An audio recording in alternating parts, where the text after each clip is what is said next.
À Paris chez Dorothée, une jeune journaliste. Son amie Erika vient aujourd'hui lui rendre visite. Elle revient de Dijon, sa ville natale. Bah dis donc, t'as bonne mine. Où ont eu lieu les funérailles de Satan. La frangine, elle ressort de funérailles et sa pote lui dit t'as bonne mine. Moyen ça, moyen quand même. Écoute, ça a été un moment difficile, c'est vrai. Mais tu sais, ma tante était très âgée, je ne la voyais presque plus, elle ne connaissait quasiment plus personne. Et puis, je sais pas comment te dire. J'ai fait une rencontre incroyable à Dijon. Attends. Frangine. Tu viens d'enterrer ta grande-tante. Comment est-ce que tu parles d'elle? Comment est-ce que tu parles d'elle? Elle vient de mourir. T'imagines, tu viens de mourir. Il y a des petites comme ça qui sont en mode. Ah, vas-y, en fait, c'était un vieux. Il servait à rien, je la connaissais quasi pas. Mais viens pas alors. Viens pas à mon enterrement si tu me connais pas. Bah vas-y, raconte, tu m'intrigues. C'est la journaliste qui flaire la bonne histoire. Figure-toi que j'ai revu Jeff, dont j'étais amoureuse quand j'avais 20 ans. Mais c'est génial, t'as retrouvé ton premier amour. Oui, enfin, sauf que lui ne savait pas que j'étais amoureuse de lui, en fait. Mais comme toutes mes copines d'ailleurs à l'époque, il était moniteur de piscine. Il était beau. Il avait 25 ans à l'époque. Et qu'est-ce qui s'est passé? Tu l'as revu où? Mais au cimetière, tu le crois ça? Oh là là là là. Oh là là les mecs. Oh là là les mecs. C'est ça le problème. Là vraiment, c'est pas possible frérot. À partir du moment où tu vas au cimetière pour aller gérer de la meuf ou gérer des mecs, c'est très grave. Vraiment c'est très grave. On va pas se mentir, on sait très bien ce qui va se passer dans cet épisode. Elle va hériter de la grande tante et tout l'argent, le gars il va essayer de voilà, de lui prendre l'argent. C'est sûr. Il venait fleurir la tombe d'un parent. C'est lui qui m'a vu. Je l'ai reconnu tout de suite. Ça a été un coup de foudre incroyable. Attends. Tu vas pas un peu vite là? Tu l'avais perdu de vue depuis 10 ans. Mais Dorothée, c'est ça le coup de foudre. C'est instantané. Depuis, on ne se quitte plus. C'est passionnel, c'est magnifique. T'as l'air d'en douter. Non, mais c'est parce que je me fais du souci pour toi, ma bichette. Non, mais c'est vrai, cette rencontre, c'est si soudain, si inattendu. Oui, mais je suis contente. T'es sûre? Mais oui, je suis très heureuse. Bon, allez, viens, tu vas me raconter la suite. Très heureuse. Maman, t'as rencontré où, papa? Au cimetière. J'ai rencontré ton gros daron au cimetière. Un enterrement, ok? Cette histoire ne peut que se finir en allant chercher le lait, c'est sûr. C'est quoi ça? J'étais inquiète pour Erika. C'était une romantique, elle avait toujours rêvé du grand amour. Quelque chose me dérangeait dans sa rencontre avec Jeff. Ce type était apparu dans sa vie comme par magie, c'était bizarre. Quelques jours plus tard, c'est avec Jeff qu'Erika est de retour chez sa meilleure amie. Et voilà, le café est servi. Pour Dorothée, qui a toujours eu du mal à croire à leur coup de foudre, c'est l'occasion d'en savoir un peu plus sur lui. Alors Jeff, Erika me dit que vous êtes dans les affaires, mais elle est restée très mystérieuse. Racontez-moi, j'adore découvrir des univers différents. Il n'y a pas grand-chose d'exotique à raconter. On le connaît lui, non? On l'a déjà vu dans un autre épisode. Putain, et en plus c'est toujours les mêmes acteurs. Non là vraiment, les mecs, déjà les histoires sont nulles. S'ils nous remettent les mêmes acteurs, ça va pas le faire. Ça va pas le faire les mecs. Avant, j'avais une petite boîte de DVD que j'ai revendue et là, je vais investir ailleurs. Jeff veut ouvrir une brasserie. Ah bah, c'est génial ça. Et vous avez déjà travaillé dans une brasserie? J'ai bossé dans un resto. Je préfère pas en parler parce qu'il n'y a rien de fait, ça va me porter la poisse. D'accord, on n'en parle plus alors. Et donc vous êtes de Dijon comme Erika. Et ça fait longtemps que vous êtes installé à Paris? Non, ouais, enfin, je suis à Bastille, je suis chez mon oncle, qui est aussi mon parrain, mais je m'occupe de lui parce qu'il est très âgé. C'est tout à votre honneur ça, Jeff. En tout cas, votre rencontre, c'est vraiment magnifique. Hein. Ouais. C'est une coïncidence vraiment géniale. Comme quoi, des fois, la vie fait bien les choses. Surtout que je savais pas quand avait lieu l'enterrement de la tante d'Erika. Qu'est-ce qu'il y a? Mais tu savais que ma tante était morte. Et non, je savais pas que ta tante était morte. Et je savais même pas que t'avais une tante, Erika. Jeff, tu viens de dire que tu ne savais pas quand avait lieu l'enterrement. Non, je me suis trompé. Ce que je voulais te dire, c'est que je savais pas qu'il y avait un enterrement. Voilà, c'est tout. Bizarre Jeff, qu'est-ce qu'il nous cache? Je le sentais pas, ce Jeff. Putain, et mettez des vraies boissons dans leur verre. C'est parce que c'est déjà des acteurs, ils sont trop nuls. Si en plus de ça, vous mettez pas de l'eau au minimum pour qu'on y croie, ça va pas le faire. Ce type était comme une anguille, il répondait jamais franchement à aucune question. Moi, je me faisais du souci pour Erika, qui rêvait toujours de son prince charmant. Alors j'ai contacté un copain, journaliste de Dijon, pour qu'il me renseigne sur Jeff. Le week-end suivant, les deux amis ont passé l'après-midi ensemble à faire du lèche-vitrine. Ça part en espionnage. Erika, d'habitude très raisonnable, a fait des folies. Un petit sac. Voilà. Et pour cause, elle est sur le point d'hériter de 350 000 euros. Énorme. J'ai vraiment eu du bol. Hein. La maison de ma tante se Les vendait. gars, juste pour savoir, dans le chat, vous héritez de 350 000 balles. Vous faites quoi? Juste pour savoir, en fait. Juste pour savoir. Là, 350 000 euros, ça vous rappelle le micro-trottoir où le mec il dit: ah, moi, avec 5 000 euros, je m'achète des outfits. Je vais en vacances. Je mets bien toute ma famille. Et puis j'achète même une maison. Tout sur le rouge. 350 000 balles, je mets tout sur le rouge. Je pars en voyage. Je joue en crypto. Mais c'est pas jouer. Je voyage. Je sauve le monde. Les mecs, 350 000 balles. Les gars, le meilleur truc à faire, c'est au moins acheter un appart. Au moins investir cet argent. T'imagines 350 000 euros? Là, vous me dites quoi? Je mets tout sur le rouge. Je vais en vacances. Je profite. Ah, restez logique, les mecs. J'achète une e-girl. Ah ouais, ok. Oh Oh, lui, il a mis le message avec une main dans le falzar. Il avait une main dans le falzar comme ça. Il a mis j'achète Sweeney Girl. Surtout en ce moment, je suis un peu soulagée en fait. Tu vas faire quoi avec l'argent de la vente? Tu comptes acheter un plus grand appart? Mais je sais pas encore, j'ai pas réfléchi. En fait, je pensais plutôt placer l'argent. Ouais. Je pourrais peut-être en parler à Xavier. Après tout, c'est un peu sa spécialité, les placements boursiers. Xavier, le compagnon de Dorothée, travaille dans la Tu finance. sais, tu le connais, il sera ravi de t'aider, franchement. Bonne idée. Je vais prendre rendez-vous avec lui. Ouais. J'étais soulagée qu'Erika se montre raisonnable et qu'elle place judicieusement son argent. Voilà, elle a tout compris. Au lieu de mettre tout sur le rouge ou aller en voyage, comme vous dites dans le chat là. Même si pendant notre après-midi shopping, elle avait pas arrêté de me dire à quel point Jeff était extraordinaire, qu'elle avait trouvé l'homme de sa vie. Oh non. Comme je savais toujours rien sur lui, je ne pouvais faire que semblant de m'en réjouir. Oh, les gars, Jeff, il va tellement grailler ses 350 000 euros. Le Jeff- lendemain, Erika et son amoureux se retrouvent pour le déjeuner. Jeff est encore plus charmeur que d'habitude. T'es belle, mon amour. Oh, le charmeur. Oh là là. Qu'est-ce qui s'est charmé celui-là? Et pour cause, il a une idée derrière la tête. Tous les jours, t'es belle, mais là, c'est... Fou. Oh là là là là là là, les mecs. Oh là là là là, il y a des choses qui vont pas. Hein. Il y a des choses qui vont pas. Tous les jours, t'es belle, mais alors là, Ça en est où, la vente de la maison de ta tante? Ah bah, figure-toi qu'ils m'ont appelé hier matin. Ouais. La maison Ah ouais, est ouverte direct. alors tout de suite. Et au prix que tu demandais? Oui, je crois que j'ai beaucoup de chance en ce moment. Tout me sourit. Tiens, je touche du bois. Ouais, je touche aussi. J'espère que tu vas me porter chance. Je suis sûr en affaire en or en ce moment. Une brasserie géniale dans le quartier du Marais. Waouh, le Marais, c'est un quartier très cher. Ouais, merci. Ouais, mais j'ai bon espoir. Il y a un peu qu'un argent à se faire dans le quartier. Et si ça t'intéresse, on pourrait s'associer. Oh, mais mon chéri, moi j'y connais rien en restauration. Bah attends, ma puce, on va jamais te demander d'aller tenir la cuisine ou d'aller derrière le bar. Il y a des gens pour ça. là là, les mecs, elle va tellement se faire avoir. Elle va tellement se faire avoir. C'est quand même une dinguerie, les gars. T'imagines, t'es là, tu perds un proche, tu récupères l'argent de ce proche qui a peut-être travaillé toute sa vie. Toute sa vie, ça a travaillé. Là, t'as Jeff, avec sa grosse calvitie, il arrive, il te nique tous tes plans. Juste avec sa grosse calvitie, comme ça, il te nique tous tes plans. Patron, on est là, on supervise, on accueille, on regarde. La belle vie, je me sens pousser des ailes depuis que je te connais. Je suis fou de toi. Si jamais on a la brasserie, on se marie, ici. T'as les mecs, les OST. J'étais vraiment folle de... Mais le mariage, il pue sa grand-mère, quoi. Il se marier là.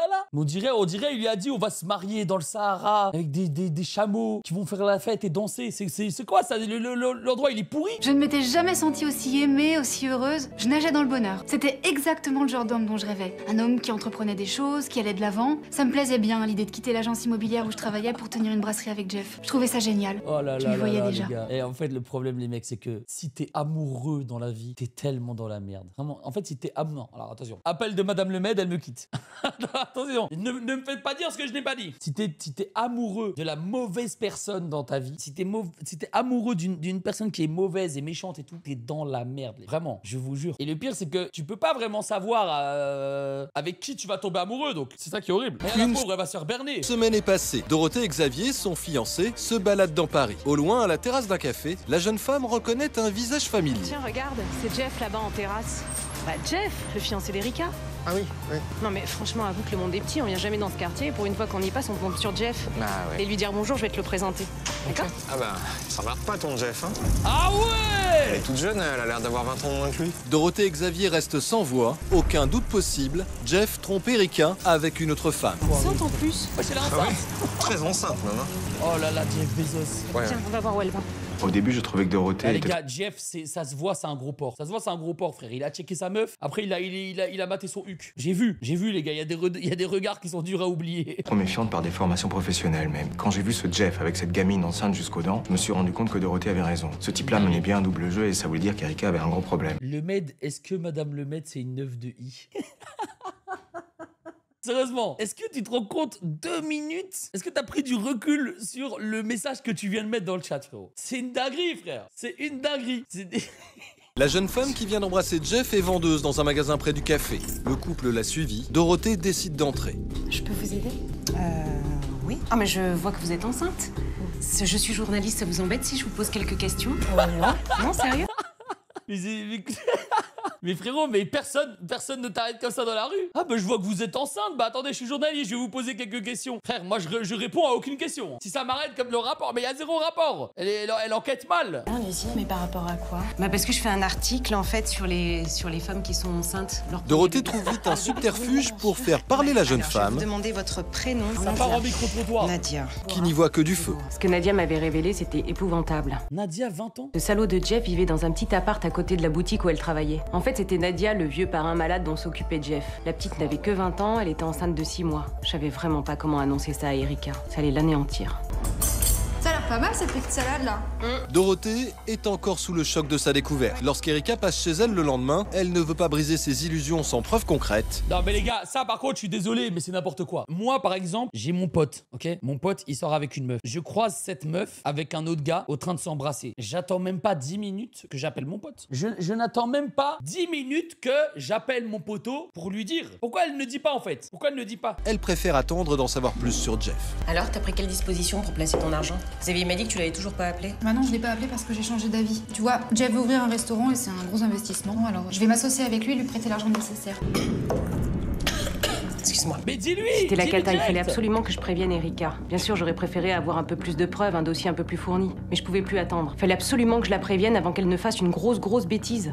Écoute, ma poulette, j'ai un truc super important à te dire. T'es enceinte. Oh ma Dorothée, c'est génial. Non, je suis pas enceinte, mais c'est justement de grossesse dont je veux te parler. L'autre jour, j'ai vu Jeff avec une jeune femme enceinte. Il embrassait une jeune femme enceinte. Et excuse-moi, voilà. j'ai de sérieux doutes sur sa sincérité. Ah, ça va, c'est où est le mal? C'est pas très grave ça. Alors là, les mecs, je sais même pas quoi dire. Ah, c'est pas grave! C'est pas grave! Une femme enceinte dans le chat? Ah non, mais je vais dire à Madame le Maître que c'est pas grave. Une question, je peux savoir. Non, mais t'as pas compris, Erika, il embrassait une jeune femme enceinte sur la bouche. Et cette nana, tu sais où elle travaille? Dans un petit magasin, à côté de là où on les a vus dans le café. Alors je suis allée la voir, et elle s'appelle Nadia. T'es allée la voir? Non mais tu te fous de moi, Dorothée. T'es allée voir cette fille, tu connais même son nom, et tu me disais rien depuis ce matin. Non mais t'es très bizarre. Enfin, ça va pas ou quoi? Si vraiment t'avais des doutes sur la sincérité de Jeff, pourquoi tu me l'as pas dit plus tôt? Bon, par contre, t'es au train de t'embrouiller avec ta pote, va t'embrouiller avec ton gars plutôt. Mais t'as raison, elle a raison, faut lui dire direct. C'est comme ça que se comporte une amie. Non mais attends, reste là, Erika. J'étais furieuse contre Dorothée. L'acting est chaud. Frère, on a vu tellement des dingueries dans Le Jour où tout a basculé que je ne fais même plus de remarques par rapport à ce qu'on regarde niveau acting. Mais on en a vu des dingueries. Hein. Pourquoi avait-elle inventé toutes ces histoires? Frère, Et puis on irait- les gars, ce plan-là, c'est une grenade flash. Elle, la lumière blanche avec le fond blanc comme ça reflète sur moi, frère. J'ai l'impression de me prendre une flash dans Counter-Strike. J'ai trouvé qu'elle avait beaucoup insisté pour que je voie Xavier et que je lui confie mon fric. C'était mon argent qu'il voulait. J'ai décidé de ne même pas en parler à Jeff. Dorothée n'a plus aucun contact avec Erika depuis 2 semaines. Elle aimerait pouvoir lui ouvrir les yeux, mais elle n'a toujours pas de preuves. Malgré notre dispute avec Erika, j'étais pas tranquille, je tournais en rond. Et puis comme par magie, les recherches de mon pote journaliste ont porté leurs fruits, il m'a envoyé un article sur Jeff. Un article plus qu'édifiant. 7 ans. Attends, wesh, arrêtez avec les flashs. Ont porté leurs fruits. Déjà, c'est quoi cet ordinateur ananas là? 7 ans de prison, escroquerie, par l'état de vulnérabilité d'une personne âgée. Oh l'enfoiré.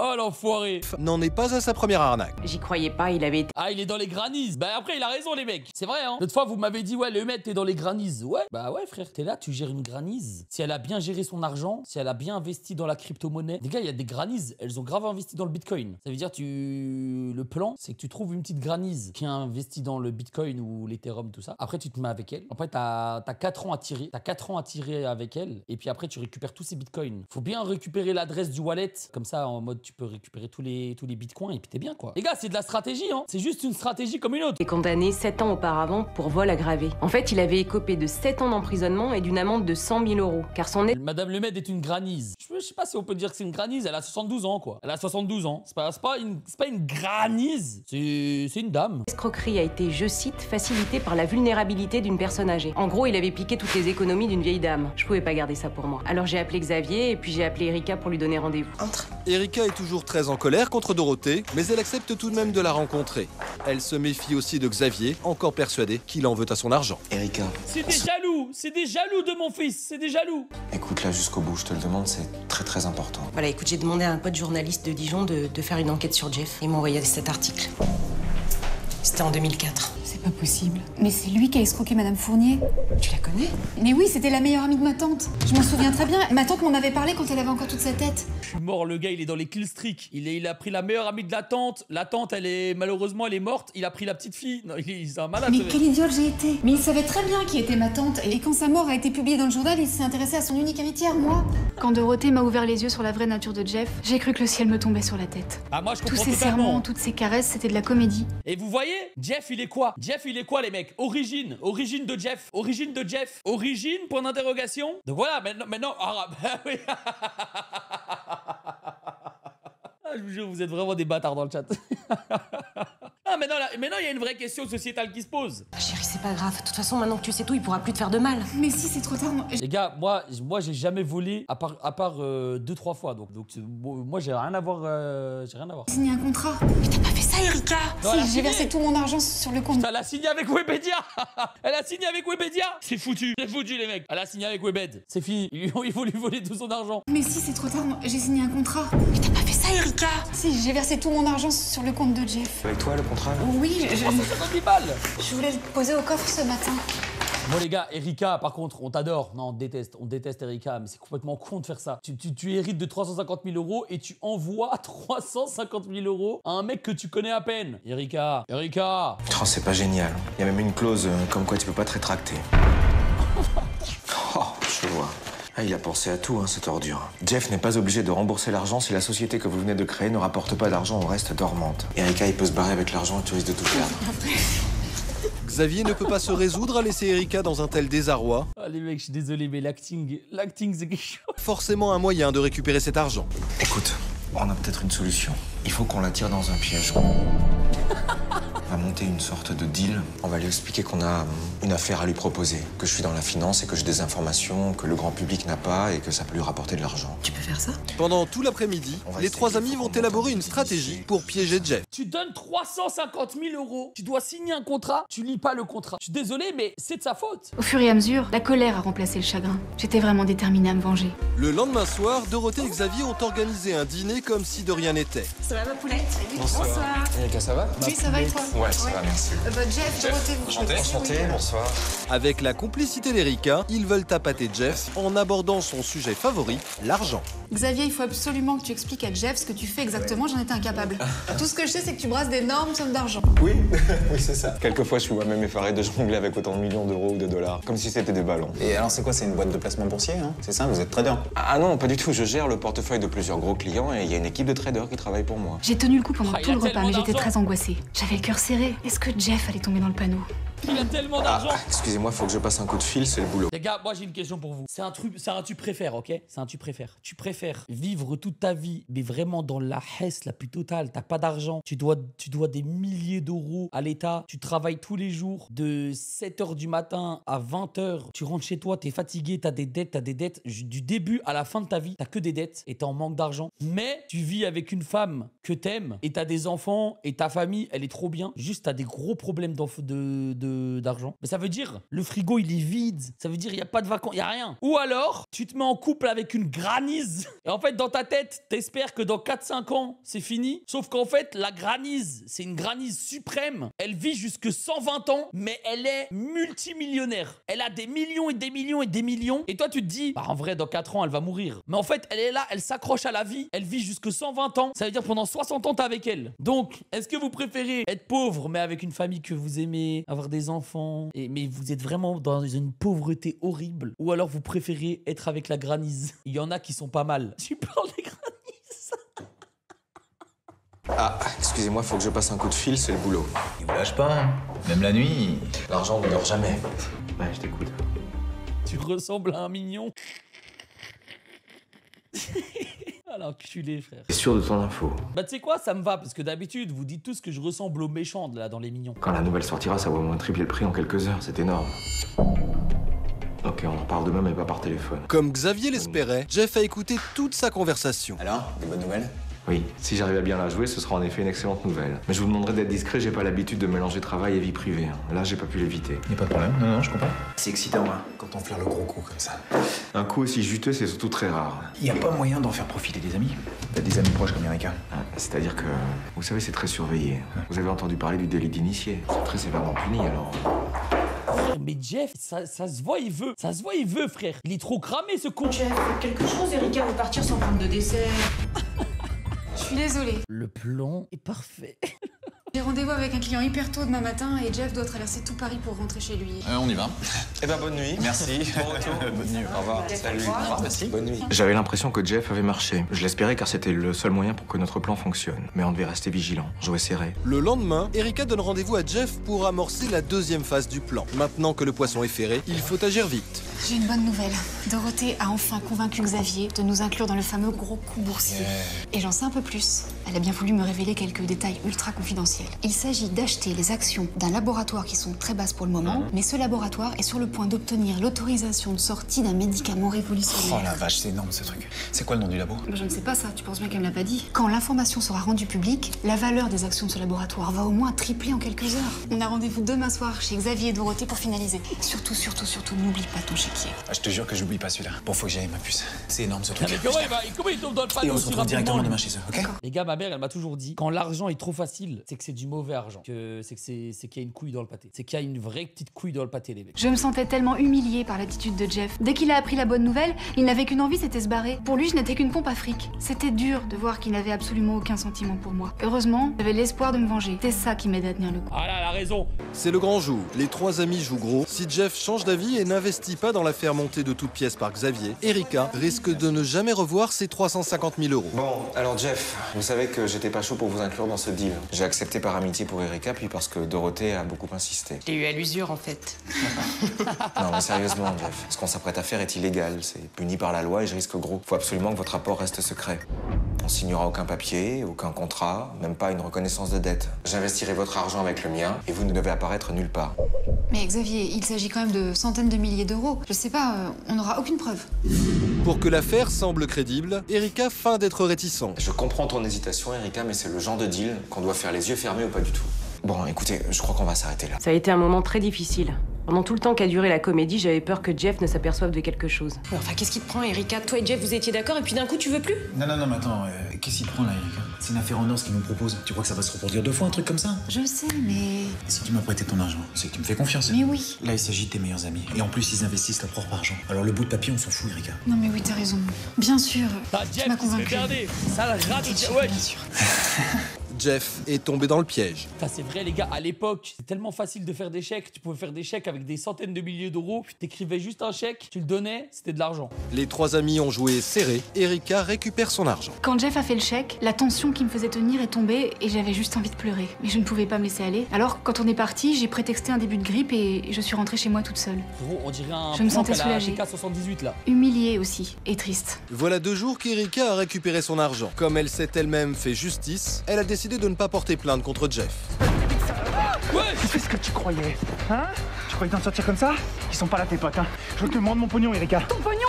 Mais c'est pas ton pognon, c'est le mien. Et j'ai très bien compris que c'est ça que tu voulais et pas moi. Je sais que tu m'as jamais aimé, Jeff. Bien sûr que si je t'aimais, qu'est-ce que tu racontes là? C'est tes potes qui t'ont monté la tête. Et tu sais pourquoi? Pour te piquer ton blé. Mais toi, t'as rien vu. Nous deux, c'était fort, Erika. C'était beau. Et on allait construire plein de choses. Et avec Ah, Nadia? Jeff, ça sert à rien là, c'est fini. On t'a cramé, on sait. Comment il essaye encore de rentrer dans sa tête là? Tu construisais quoi? Ça sert à rien. Comment tu la connais? Lâche-moi, Jeff! Lâche-moi! Lâche-la, Jeff, avec ta calebasse.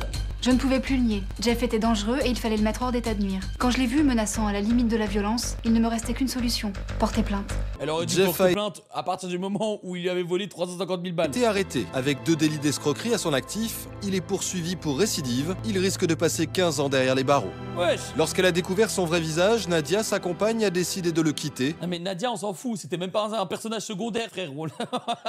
Elle a servi à rien dans l'histoire. Elle là. est repartie vivre dans sa famille et élèvera seule leur enfant. Voilà, tous ceux dans le chat qui ont voté qu'ils allaient terminer avec une granise pendant 60 ans, bah vous allez tous terminer en prison pendant 15 ans. Il a fallu à Erika plusieurs mois pour se remettre. Allez, Ce pour sera bien 15 ans fait. de Jeff, alors.